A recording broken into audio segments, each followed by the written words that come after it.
with Sam Seder. The destiny of America is always safer in the hands of the people than in the conference rooms of any elite. Sam Seder. They are unanimous in their hate for me, and I welcome their hatred. We must guard against the acquisition of unwarranted influence, whether sought or unsought, by the military-industrial complex. The Majority Report with Sam Seder. Ever get the feeling you've been cheated?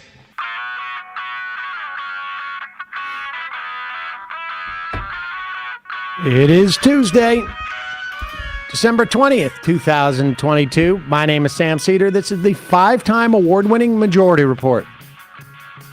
We are broadcasting live steps from the industrially ravaged Gowanus Canal in the heartland of America, downtown Brooklyn, USA. On the program today, Alex de Waal, Executive Director of the World Peace Foundation, Professor at Tufts Fletcher School of Law and Policy,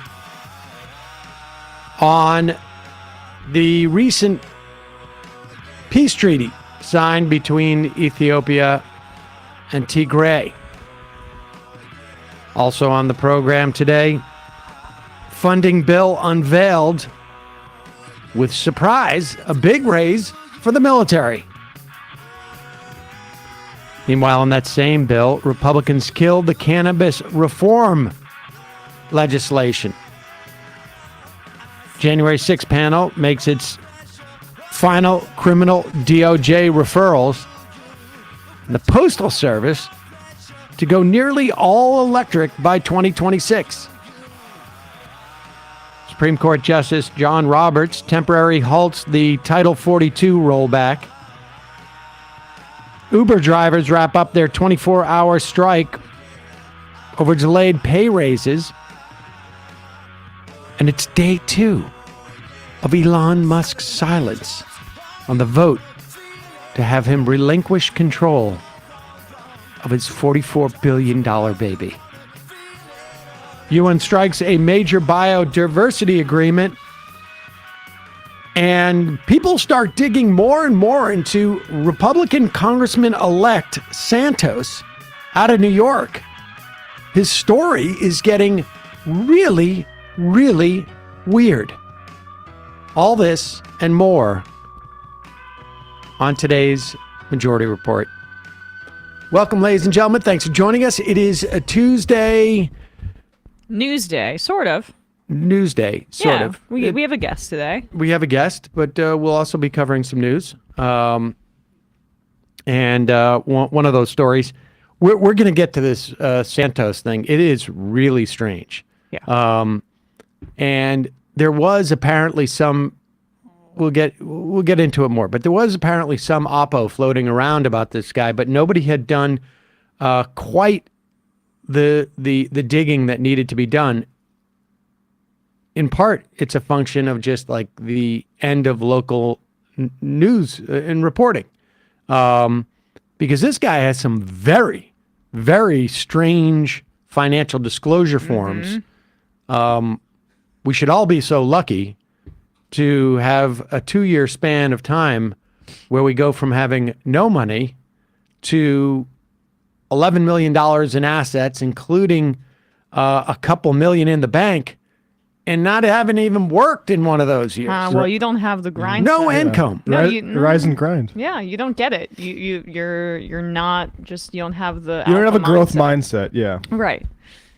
This guy, I want to say the guy was like involved in something that had like 100x growth, but 100 times 0 is still 0. So something happened there, but I'm not sure. I'm awaiting report. Peter Thiel's 0 to 1. I'm just awaiting report from Glenn Greenwald, who was the one who introduced all of us to this candidate on Twitter. Oh yeah, Brazilian gay. Love it. It was weird, but we'll get. You just have to manifest more, Sam. We'll get there. We will dig into this a little bit more in just a bit. But first, yesterday was the final. I guess their final public. I don't know if it's going to be their final committee meeting at all of the January 6th committee, because as you know, the Republicans will be taking control of the House, and they're not so interested in that. and what happened on January 6th and what led up to it. Here is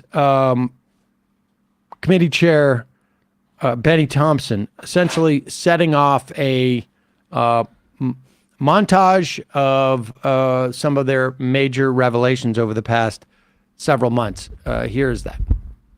It's important to remember what we've learned and critically exactly what happened at the United States Capitol on January 6th. Without objection, I include in the record a video presentation of some of the key evidence our investigation has uncovered.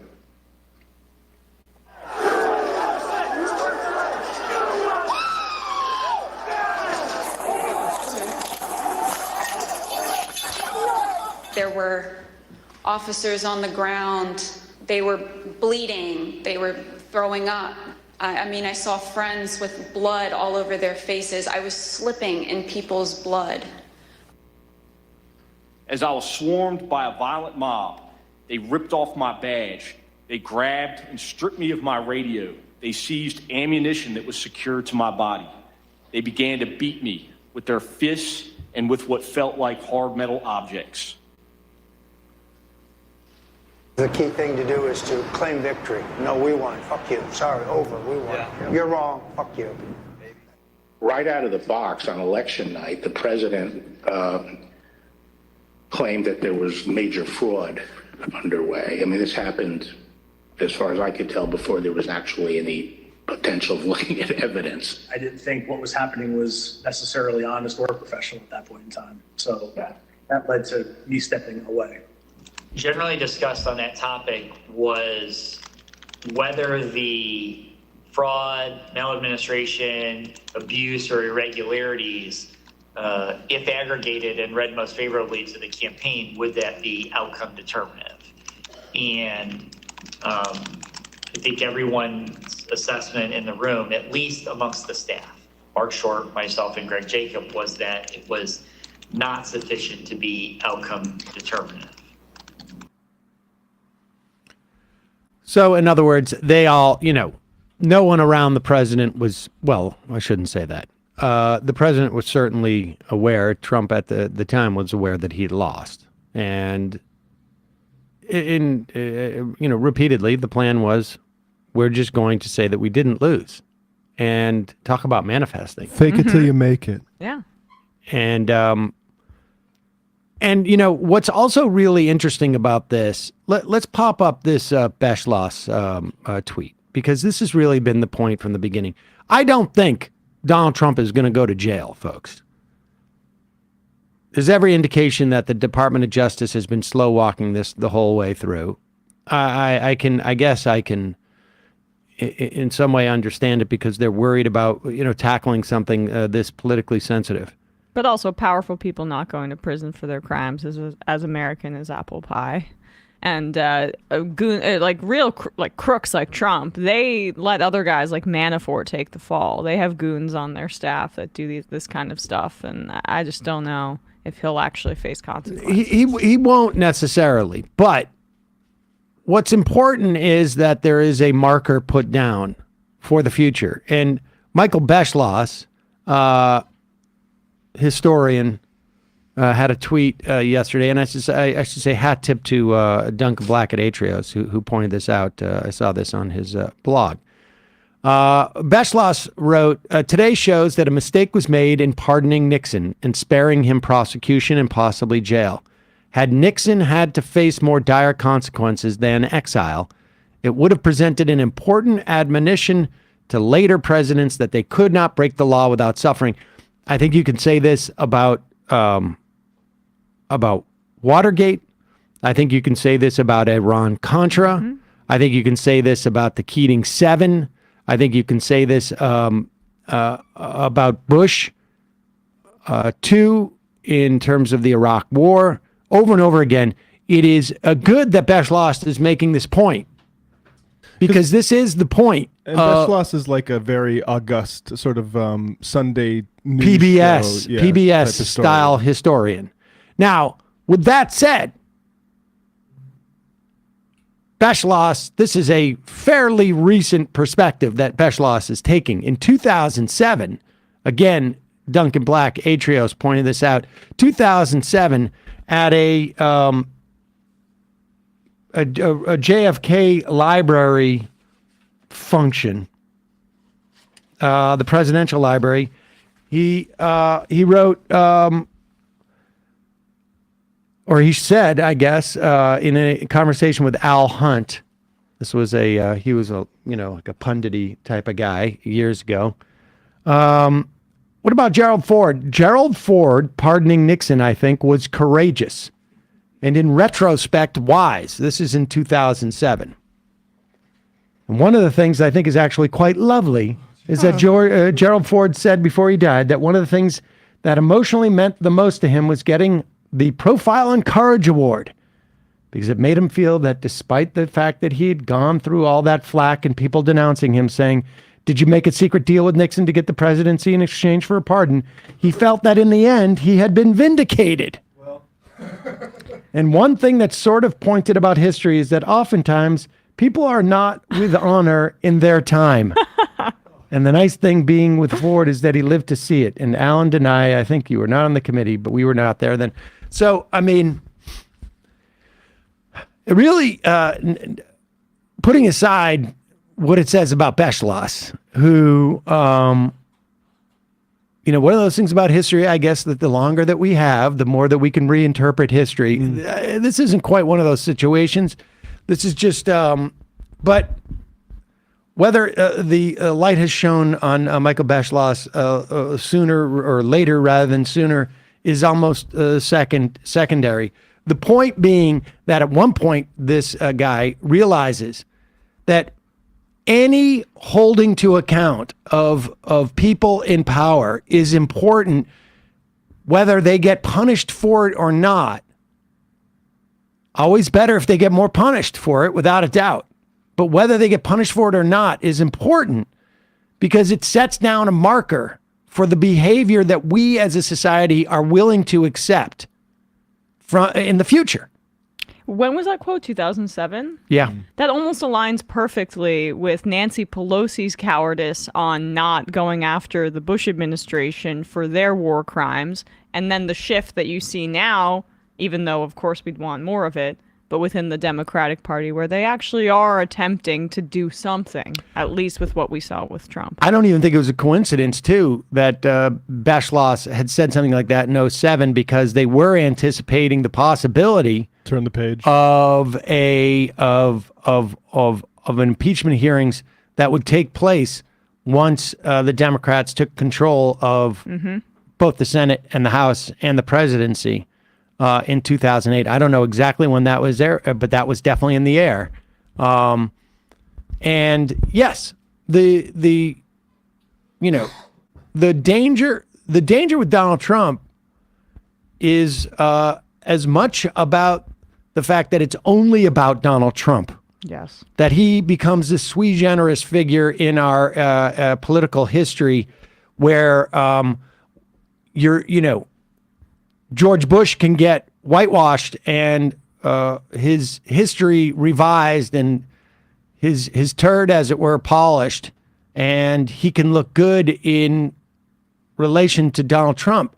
Just a recollection, as odious as Donald Trump was and is, George Bush was responsible for killing anywhere from 200,000 to 1 million people. You can get with the most conservative, you can go with the U.S. Defense Department numbers, or you can go with, the way that most organizations counted these things. But regardless, hundreds of thousands of people dead because George Bush is, as a function of George Bush lying to this country. And I will say one more thing, too. I think I was on the boat when Marjorie Taylor Greene made her joke about Steve Bannon. If she and Steve Bannon went in and did January 6th, they would have won. And she came back and said it was a sarcastic joke and people were really offended.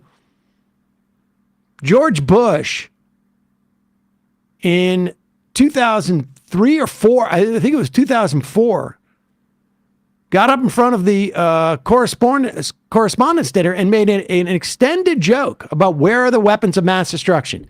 Hundreds of thousands of people died because innocent civilians died because he went after that. And I brought that up on the boat on a panel, and there was someone on the panel, I think it was Cecile Richards, who was there that night. And she said it also had followed someone who had talked about losing a loved one in the war. He's a monster. And the media did not hold George Bush to account. And certainly, the Besh losses and whatnot did not hold George Bush to account for that. So... that's why we cannot treat Trump as an aberration. He has to be treated as an accumulation, because just to bring it back to the Nixon point here, like that, the cowardice of Gerald Ford was called courage by a lot of people. And now that we've stepped away from it, you can see that set the precedent for the moment that we're living in right now. It created presidents like Bush and Trump, and it also allowed them to get away with the stuff that they got away with. And Trump will get away with this. Yep. All right, we're going to take a quick break. When we come back, Alex de Waal, Executive Director of the World Peace Foundation and Professor at Tufts University, a Fletcher School of Law and Policy, and we're going to be talking about Ethiopia and Tigray, the state of the Ethiopia-Tigray conflict. But first, we're going to word from the sponsor. Jeez. Yep, this is going to be a hard turn, folks. Sometimes you're going to need a real pro to do a segue like this. Hello, Tushy. Bidets. As soon as you looked me in the eye, I was like, that's what's happening. Yeah. Well, I mean, let's be honest. You want to be eco-conscious. You want to save toilet paper. You want to... you don't want to go through another situation like we had during the pandemic. And frankly, I mean, just my own personal experience, I can tell you just a much better lifestyle. Hello, Tushy Bidets, make a great holiday gift. Great one for your eco-conscious cousin, your neat freak sister, your dad, who may spend extended periods of time in the bathroom. Holy shit. Bradley is really falling apart over there. My son came on and, blew the whistle on me for hanging out in the toilet for too long. Look, we all deserve a better clean while contributing to a healthier planet. Stop spreading your business around your butt with toilet paper. Start washing with Hello Tushy. The Hello Tushy bidet attachment washes your bum with fresh water for a way better clean than toilet paper. You simply spray and pat dry. Look, if you get dirt on your hands, you don't just go look for a dry, piece of a paper towel. You use water. It attaches to your existing toilet. No electrician or plumber needed. You can install it in less than 8 minutes. It really is amazing how easy it is to install. And a small ask for a grand result, and not just for you, but for the whole world. Hello Tushy cuts down on your TP use by 80%. Saves money, saves paper waste. Join the millions of happy Hello Tushy customers right now who take care of their Yule logs in a dignified way. I didn't write that. You should know. Give the, it's actually pretty impressive, but I didn't do it. Give the gift of a clean bum to yourself and your loved ones this holiday season. Get 10% off plus free shipping right now at hellotushy.com/majority. That's hellotushy.com/majority for 10% off and free shipping, and tag at Hello Tushy on social media so they can celebrate your clean butt with you. We've had a lot of listeners who have availed themselves, and they quite enjoy it. Oh, also, what's so funny about that? Sorry. Just availing themselves. It's just, I looked at Matt in the eye, and that was part of it. I wanted to do a plug for Joshua Kahn Russell's organization. Folks may remember Joshua. He's been on this program, but he was a regular on Michael's program. And he has an amazing organization that he works for called the Wildfire Project.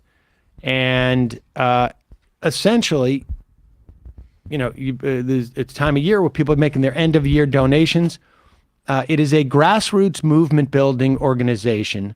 Like I say, Joshua's on Michael's program often to discuss it. I imagine he's been on your program as well, Matt. Yeah, check out, there's a classic, a TMBS clip where Joshua takes us through how to sort of strategize an activist campaign through the Simpsons. If you search Simpsons, Joshua Kahn Russell, TMBS, you'll find that.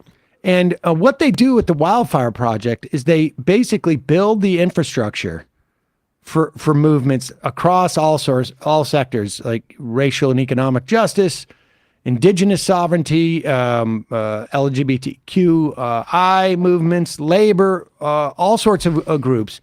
And Joshua basically functions like a therapist for activists and activist leadership. Yeah, it turns out there's a lot of like burnout and stress that comes to deal with fighting for this stuff. And strategies and interpersonal issues and the way that you deal with them and the way that you motivate people. So this is really, Wildfire Project is essentially like a tool to help build grassroots organizations. They rely on donations to make their services accessible to low-budget organizations on the ground. Michael Brooks was a regular sustaining donor, and he would do pitches on his show regularly. And if you want to help him out, go to wildfireproject.org/donate. We will put a link to that. And we're going to have Joshua on sometime in the beginning of the year because he's a fascinating guy, and the organization does some great work. So check it out. If you're looking for some year-end donations, that's a great place to start. All right, we're going to take a quick break, and when we come back, we're going to be talking to Alex de Waal, Executive Director of the World Peace Foundation, professor at the Tufts University Fletcher School for Law and Policy. We'll be right back.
We are back. Sam Seder, Emma Vigeland on the Majority Report. On the phone, we have with us Alex de Waal. He's the executive director of the World Peace Foundation, professor at Tufts University, Fletcher School of Law and Policy. Professor, thanks for joining us. It's a pleasure to be with you. Let's, if you could, I mean, this is a conflict that's been going on for 2 years, at least, I guess, in this form. There was, for many, many years, a conflict between Ethiopia and Eritrea. Can you just set the sort of the context for us?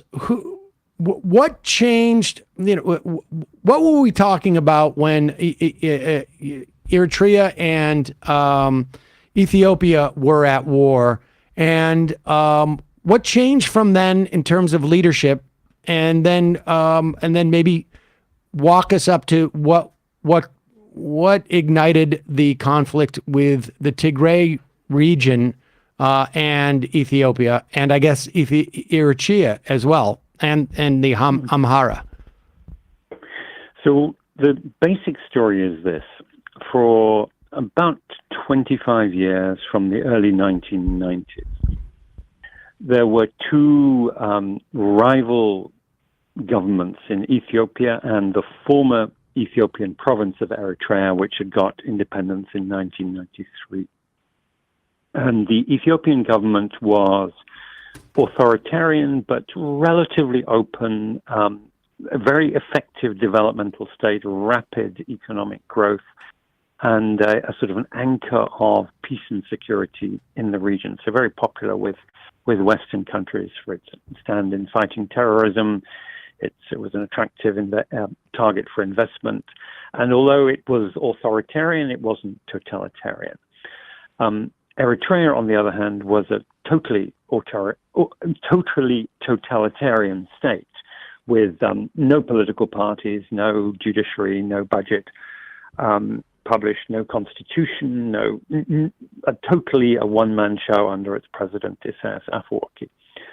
That changed in about 4 years ago when a new prime minister was chosen from within the ruling party in Ethiopia. His name is Abiy Ahmed, and he displaced the group that had been running Ethiopia for the previous 27 or so years, which had its roots in Tigray, the northernmost region of Ethiopia, right next door to Eritrea, and the group that was really disliked, indeed hated, by the Eritrean dictator, Isaias Afwerki.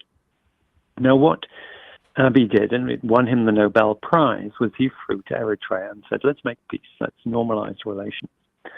Now, what wasn't really properly analyzed, understood internationally at the time, was that peace deal, which was never really made public, was really a security pact between the two leaders, Abiy Ahmed, the young, energetic, supposedly reformist prime minister in Ethiopia, who was doing things like releasing political prisoners and promising radical liberal change, and the old wily fox of a dictator, Isaias Afwerki. They had decided to gang up and destroy the region of Tigray in the name of eliminating its leadership.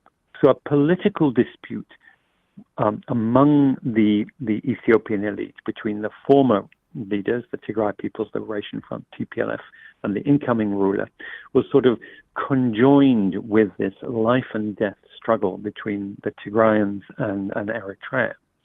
And 2 years ago, this erupted into outright war. It's been an extra. Professor, may I stop you there and just ask a couple of questions, just so that we can take it up to that point. To what extent was the prior leadership that was Tigrayan, the longtime leadership in Ethiopia, where does what region of the country does Ahmed come from, and what is there are there ethnic differences between the Tigrayans and Ahmed's background? So historically, if we look back in the history of Ethiopia over the last few centuries, the country's been dominated by a group called the Amhara, and many people will be familiar with Emperor Haile Selassie and his feudal aristocratic rule. And Haile Selassie was an Amhara, and the images we have of Ethiopians with the Orthodox Church and all those symbols of traditional Ethiopian culture are basically the Amhara. Now, the largest group in Ethiopia is not actually the Amhara, but the group immediately to the south, the Oromo, who until Haile Selassie was overthrown in a bloody revolution in 1974, until then, the Oromo were very much second-class citizens. They were serfs. They basically didn't own land. They worked on others' land and so on. And the main ethnic struggle in Ethiopia was between the Amhara and the Ethiopia and the Amhara. I'm sorry, the Amhara and the Oromo. But the Tigrayans gained power after a long war in the 1970s and 1980s and sort of held the ring. Now, in about 6-7 years ago, there was a widespread largely non-violent youth uprising among the Oromo, saying, we've been shut out of power for too long. We want change. And this was what brought down the former ruling coalition and ushered in change. But the leaders of that non-violent democratic revolution could not assume the prime ministership. They were not represented in parliament, so they opted as an interim choice to have an Oromo leader called Abiy Ahmed, just to hold the ring until elections were held. But Abiy Ahmed had different ideas. He was very ambitious, even megalomaniac, and he immediately started concentrating power in his own hands.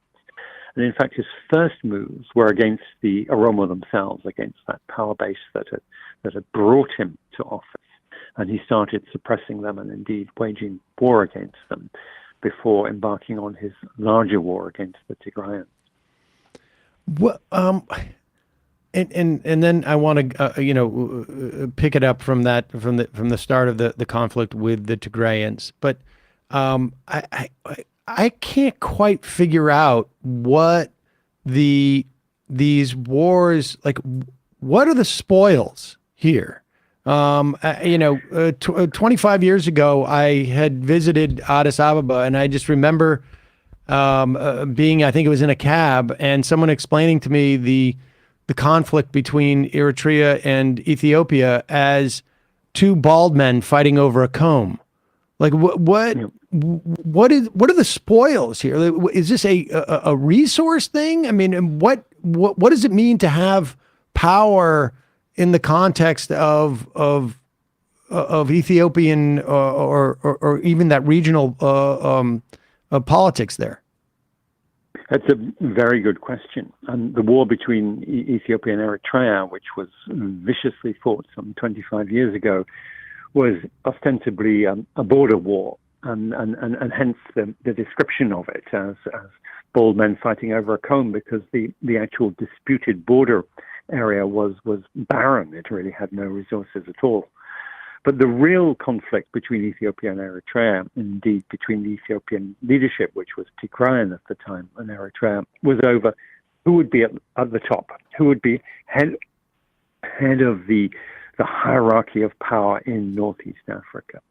And then the conflict within Ethiopia, the dispute between Abiy and the Amhara and the Tigrayans, and then increasingly with the Oromos as well, who are broken with Abiy, is really a question of pure power. Who will run this Ethiopian state, which in the last 25, 30 years has become a much more effective and capable state than it was on the previous regimes. It's had a lot of economic growth. So it's really essentially purely a political conflict over who's in power, who runs the show.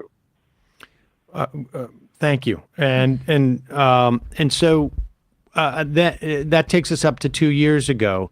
And this conflict is a function of this deal that I guess Ahmed is strikes with Eritrea to solidify his power within Ethiopia, and it includes essentially a security pact that is primarily aimed, it seems, at the Tigrayans. That's correct. It is for Abiy Ahmed. He basically his clear political reasoning is he fears the Tigrayans are still a capable political rival, and he wants to reduce their power.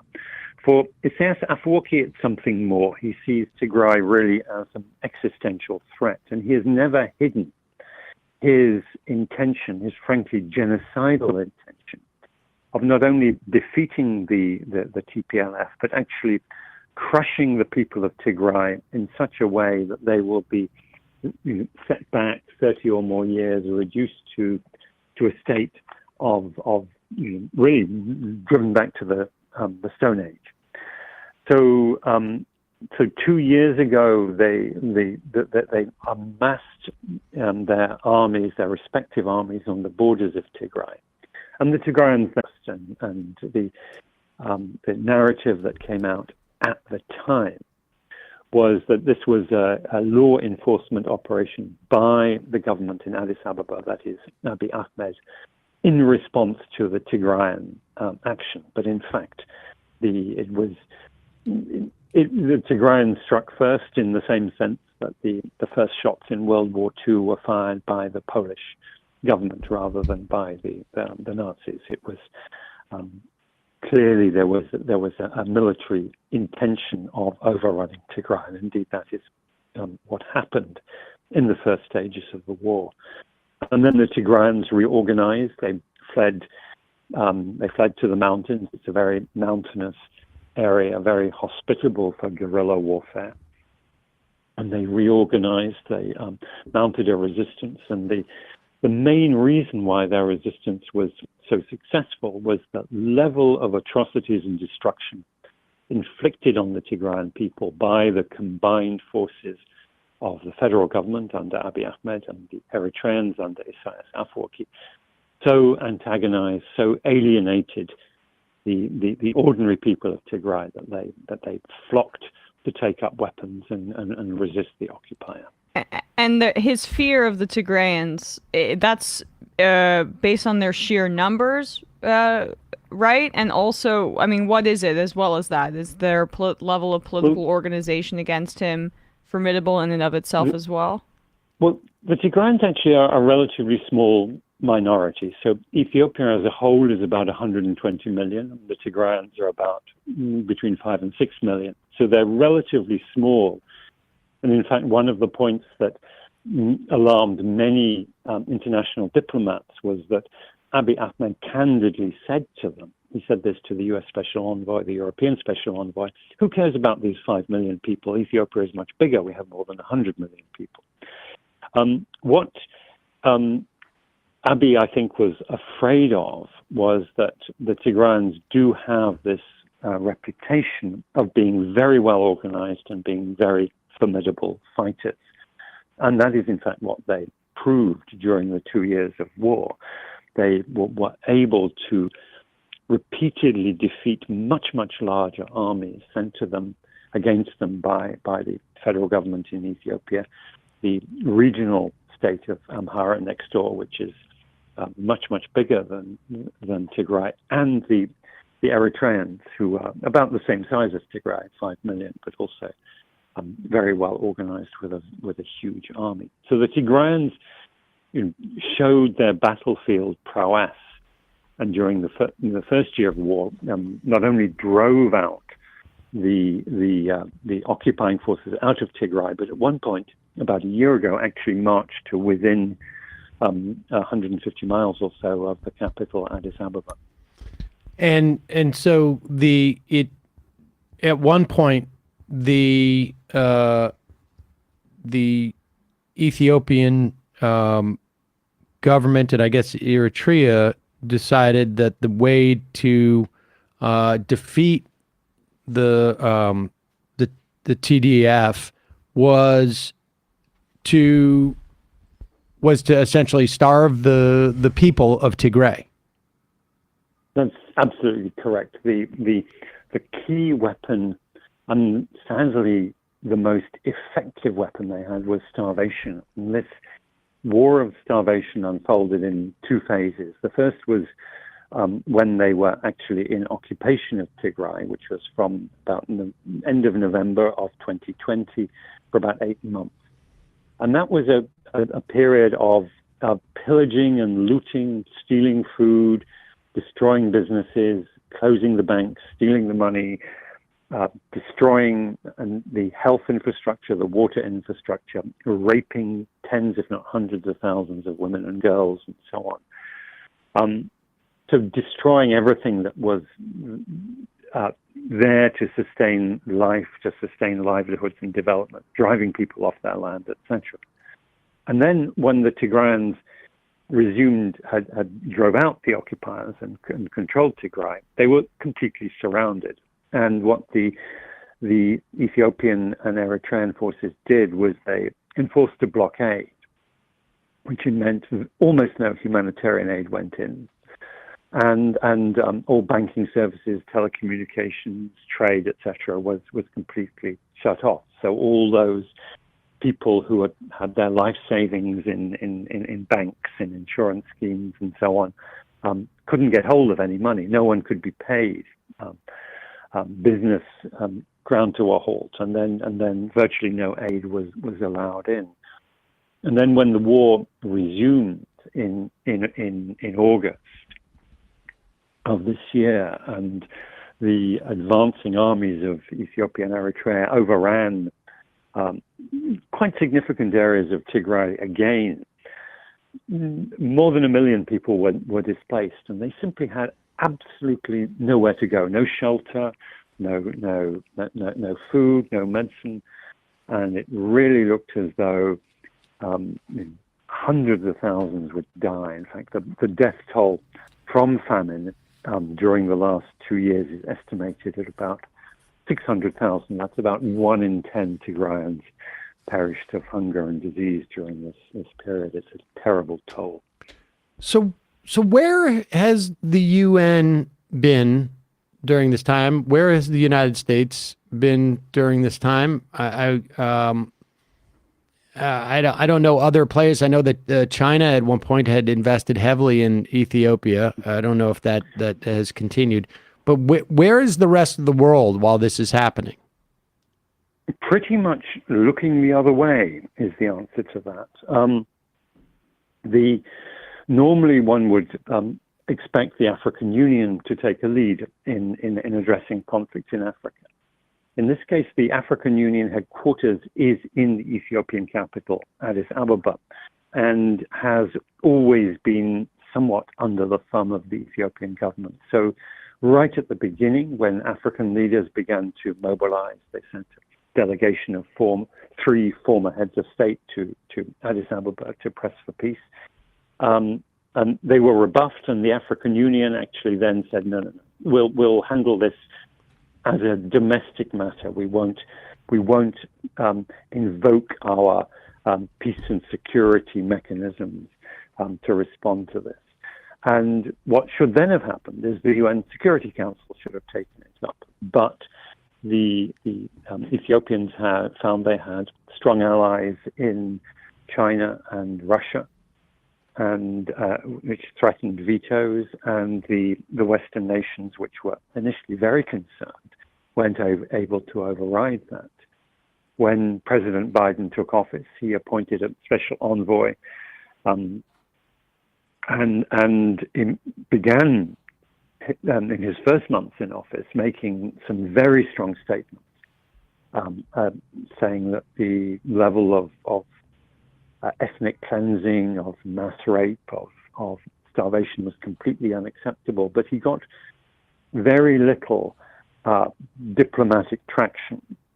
And there wasn't much popular outrage, partly because the very, very little press coverage. And so, the conscience of ordinary people has not really been stirred around this. And after a while, the U.S. policy has been very much, well, let's stick with the devil we know, that is Abiy Ahmed, rather than trying to engineer some form of power sharing or changing government. They just didn't want to go down that road. And so the US has been pretty weak in and pretty slow in pushing for peace negotiations and for humanitarian access to save the starving. Well, I mean, you know, we have been asked to cover this for months and months, and you know, to some extent, we don't have the resources to be doing, you know, on the ground reporting, and no one here has a particular expertise in that area, and it has really taken a long time for us to get just even a handle on who we should bring on to talk about it, because we have no sort of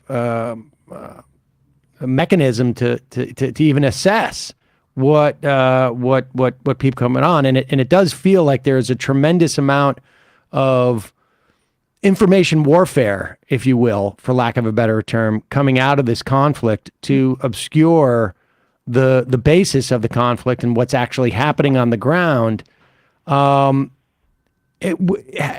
There feels like there has been a failure across multiple, I guess, mechanisms, you know, including the UN and including like sort of like journalism, in addressing this. With 600,000 people die in a matter of what effectively is months. Give me your sense of that. I think that's absolutely correct. I mean, it's remarkable that the last international journalist who was able to travel into Tigray was Declan Walsh of the New York Times, who went in June of last year. So that is 18 months ago. There hasn't been a single international journalist permitted in since then. And that information blockade, blackout seems, unfortunately, to work. It means that there is very little reporting, and we would expect that humanitarian workers of whom a certain number, a small number, were allowed in, in normal circumstances would also be reporting. They'd be gathering data, but they've not been allowed to speak out. Basically any aid worker who comes out of Tigray and comes out with pictures or with data is told, if you make these available, your organization will be expelled from the country. And 14 months ago, the Ethiopians expelled a number of very senior UN aid workers for precisely this reason, and it got the others to shut up very effectively. And you add on to this a very aggressive social media campaign, so that people like me who've spoken out about it, we are deluged with really hateful social media messages and campaigns, with my university being, deluged with demands that I be fired and so on. And most of the people who would normally be writing columns about this and so on, you have to have a very thick skin to continue writing when you know you will be relentlessly attacked and defamed in this way. But one thing that we're just beginning to see now, because the conflict isn't just in Tigray, it's in other parts of Ethiopia too. And the same people who purvey these very hateful, violence-inciting social media messages have got such a sense of impunity that they're losing a sense of proportion and restraint. So that over the last week, from the south of the country, from the Oroma area where the conflict is also ongoing, they've been circulating videos of the militiamen parading around villages with severed heads on sticks, and videos of people being burned alive or even skinned alive, the sort of medieval barbarism that you wouldn't expect to see in the 21st century. And I think that is beginning to wake up a wider constituency to just how horrible this war is and how gross the atrocities that are being perpetrated are. What's your sense of where this disinformation campaign, or, I mean, we know the source of the media blackout, right? It's a crackdown. But in terms of who might be organizing it online to suppress it from getting to a international audience, can you speculate on that? It doesn't. You don't need to speculate. It's very clear that there are certain diaspora Ethiopian groups that are organizing this, and they are encouraged and on occasions organized and financed by the Ethiopian government, by Prime Minister Abiy Ahmed. About a year ago, he actually dismissed most of his ambassadors because he said they weren't doing a good enough job. And he said, well, our Twitter lions are doing a far better job, and these are the people who should be giving the resources for advocating on our behalf. Several weeks ago, there was two separate, I guess, treaties signed. The first was in Pretoria, South Africa. The second in Nairobi. The first, if my understanding is correct, was a cessation of hostilities, and the second was essentially a way of making that permanent and a deal. Political concessions by the Tigrayans in exchange for ostensibly for aid to come in and keep people from dying of starvation. Give us your assessment of both those agreements and what has taken place in the wake of the signing of those agreements. Well, the immediate background to this is that at the end of August, there was this enormous new offensive was mounted by the combined armies of Ethiopia and Eritrea, with many, many militia as well. And the Tigrayans, who were in defensive positions, were inflicting enormous casualties. And they assumed that the level of casualties that they were inflicting, especially on the non-commissioned officers and the junior officers, was such that the Ethiopians would give up after a few weeks. Didn't happen. 70 days of non-stop fighting and attacks. And the level of fatalities is quite extraordinary. The Ethiopian chief of staff himself admitted that his army, his regular army, had lost 136,000 dead in those 10 weeks of fighting.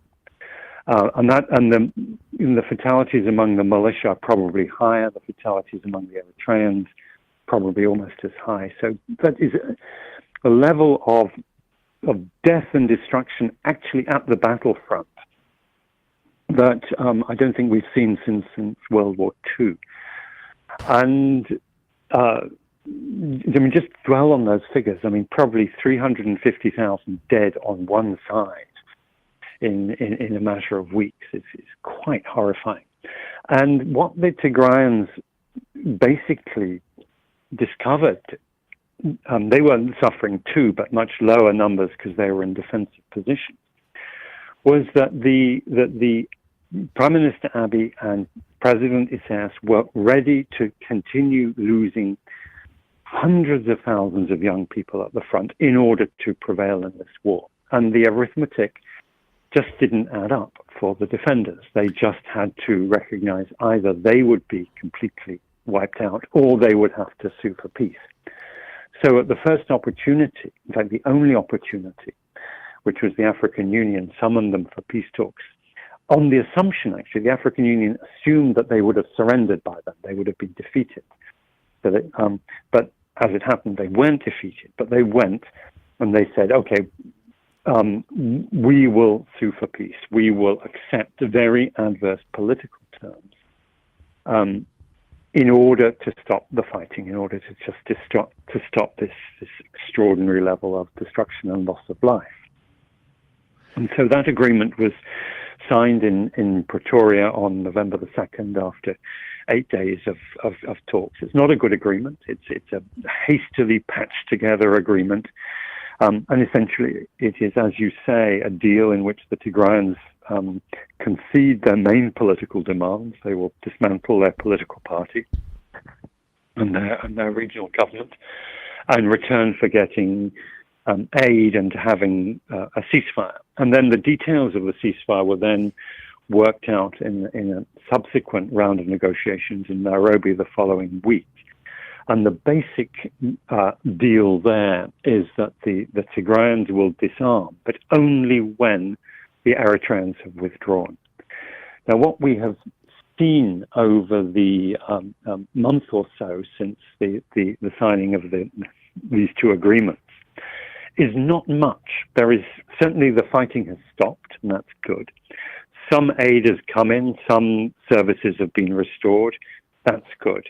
But banks aren't functioning, telephone isn't functioning, hospitals really are still not running, and the Eritreans are still there, and they're still actually killing and looting. And meanwhile, in other parts of Ethiopia, especially in Oromia, the war is intensifying. So the forces that were fighting in Tigray have been relocated to a new front. The drones that were flying over Tigray and on a daily basis 2 months ago are now attacking sites in other parts of Ethiopia. So if a cessation of fighting in Tigray just means an intensification of fighting elsewhere in Ethiopia, this is not good news. How does a regime, I'm talking about the Eritrean and the Ethiopian Ahmed regime, how does it sustain losses like that? Tens of thousands of like domestically, is there no pressure? I guess is a two-parter. A, is there no pressure domestically?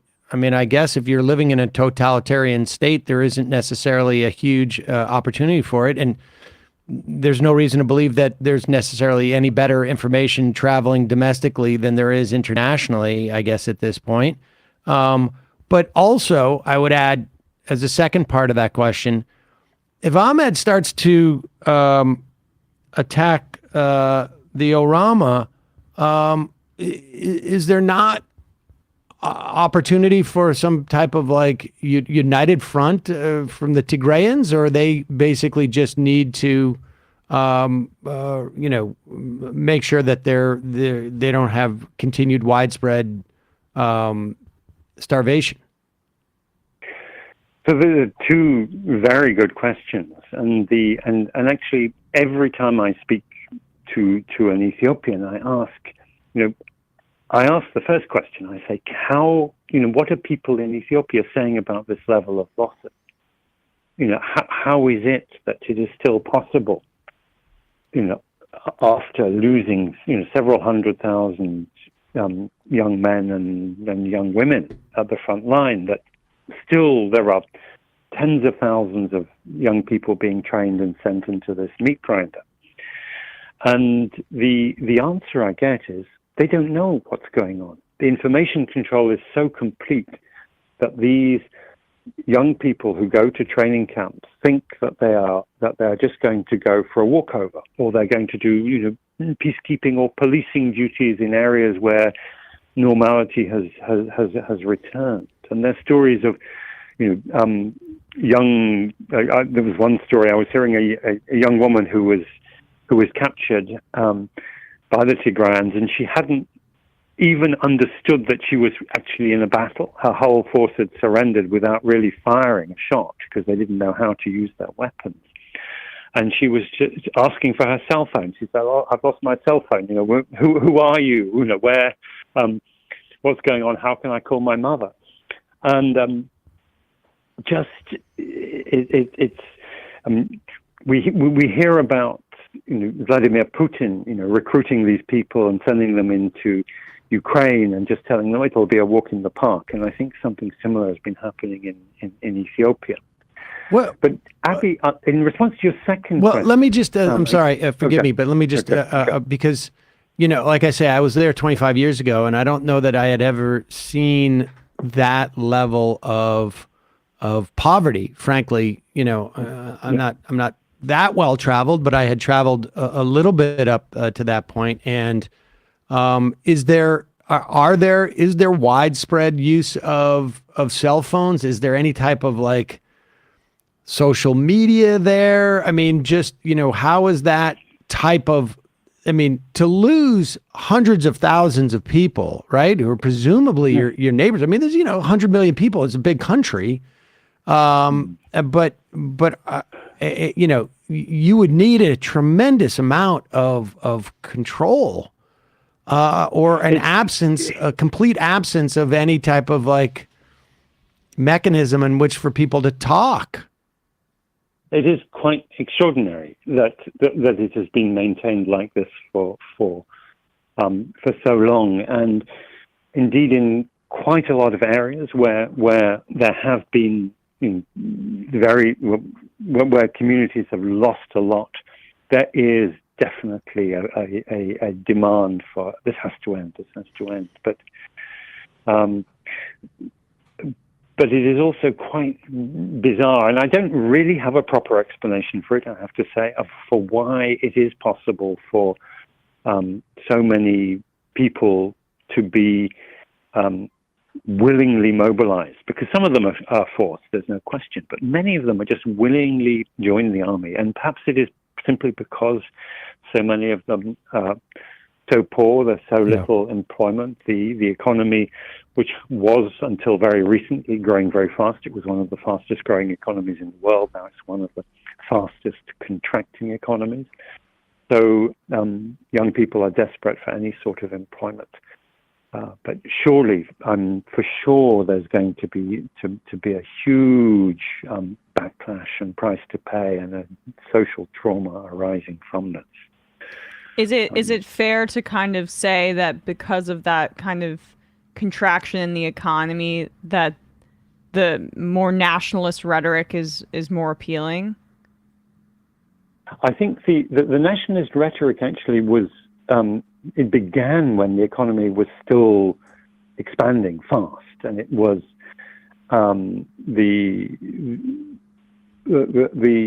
I think part of the problem was that the economy was visibly expanding, and these beautiful buildings were being built in the major cities, but there were still a lot of young people who felt we're not part of this, we're not actually getting the jobs that we want. And now, and then as it turns into a downward spiral with people being unable to afford the basics because of rampant inflation and factories closing and thousands of people being displaced from their farms and so on, then the search for culprits, for scapegoats, then becomes very intense. And so the second part of my question, that with basically forging a somewhat unstable or peace with Tigray, and then essentially turning their weapons on the Oroma, is there not an opportunity for some type of Tigrayan Oroma, I don't know, popular front, or what does that mean for going forward? This was certainly being very much talked about a year ago when the Tigrayans were militarily on the offensive. But Prime Minister Abiy is a master of divide and rule. I mean, he may not have the skills of a nation builder or for managing the economy, etc., but he is very, very good at the sort of tactical day-to-day or week-to-week manipulation of politics.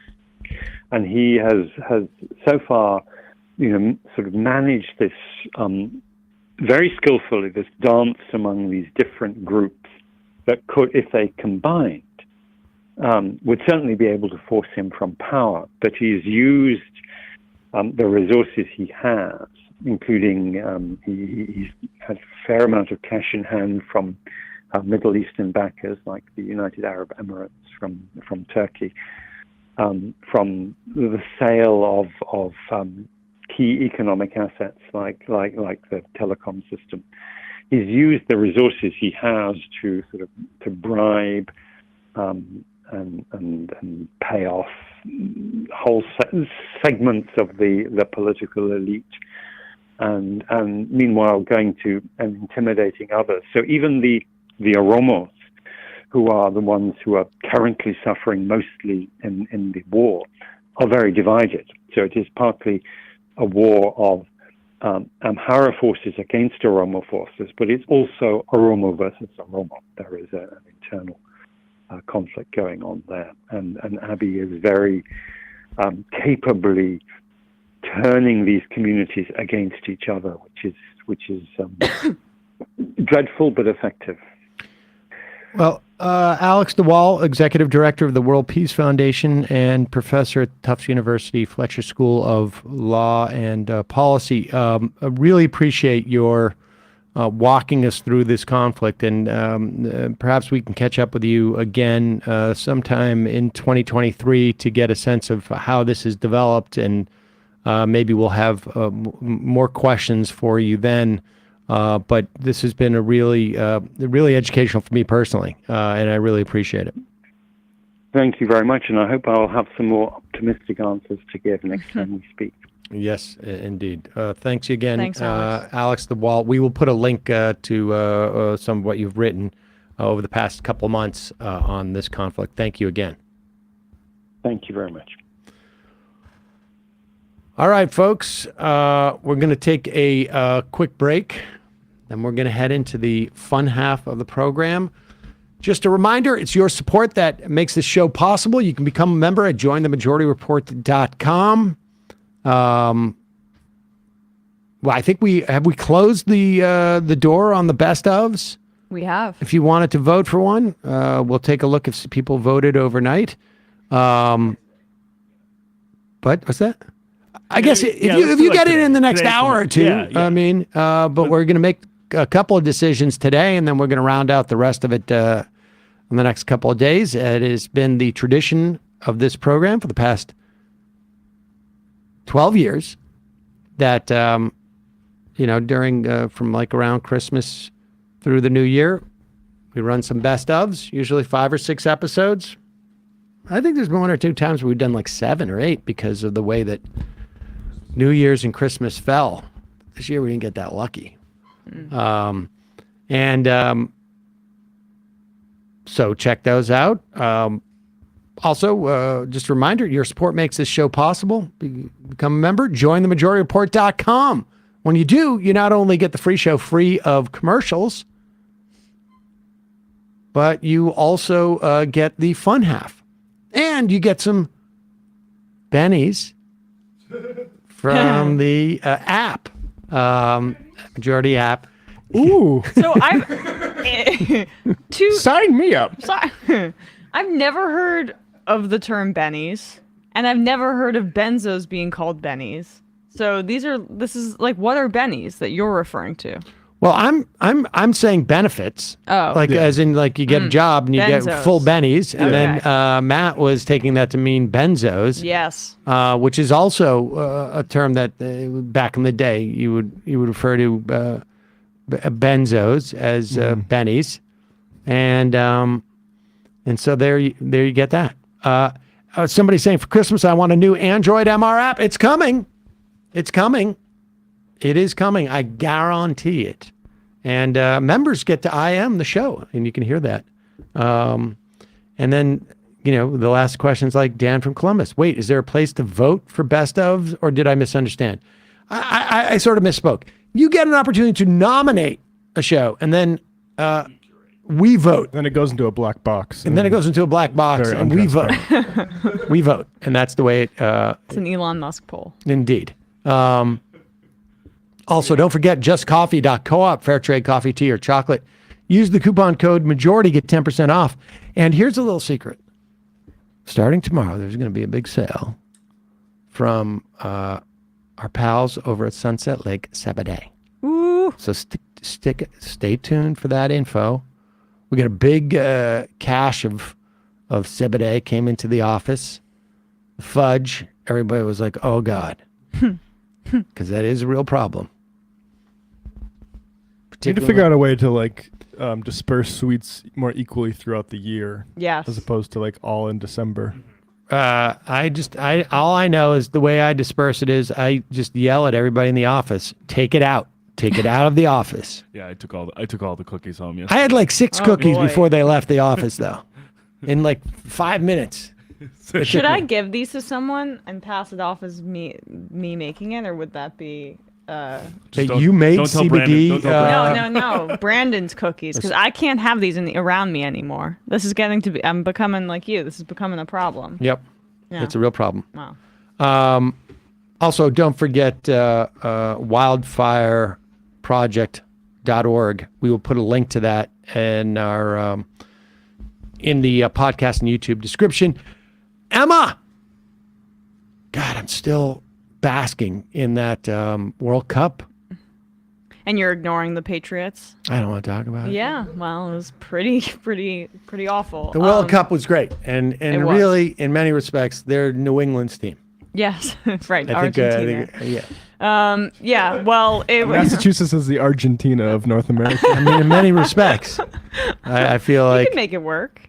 We did talk about the World Cup. I also kind of, like, as being a bit of a soccer noob, ranted about the usage of penalty kicks in a single elimination setting. I feel like that might not be the best choice to determine who's the real winner of the game. Because in hockey, in the playoffs, they suspend shootouts. And that's not single elimination. It's best of 7 series. I feel like maybe I'm wrong about this, but I feel like the shootouts thing in soccer were sort of like casual fans like us are to blame, because I feel like they did that to appeal to us. So they did the same thing with hockey, which was that, like if it was a tie, whatever. I don't want to get into a whole thing about it, but it's meant to get people into it, because everyone can understand, like, oh, you win this competition, you get the puck in, you get the goal, whatever. So I don't really think that's the best outcome, but it was still very exciting. And then we also spoke about an insane week in the NFL. The Patriots collapsed. The Vikings making history by coming back from the largest deficit ever, supplanting Frank Reich when he was with the Buffalo Bills versus the Houston Oilers in the 90s. Poetic in and of itself, and some other NFL discussion. YouTube.com/ESPN show. Matt, it's happening in the Matt Leck Media. And Matt Leck Media. We are talking. It seems too like I feel like I need a fourth thing. No, but it's in Matt Leck Media. We're talking about how free speech and workplace safety are sexy with adult film stars Xander Corvus and Summer Hart tonight. Patreon.com/Left Reckoning. We talked for like over an hour, so I think some of the interview might be cut and saved for Patreon. So Patreon.com/Left Reckoning to get access to that and the post game. See you in the fun half. 646-257-3920. You are in for it. All right, folks. 646-257-3920. See you in the fun half. Are you ready?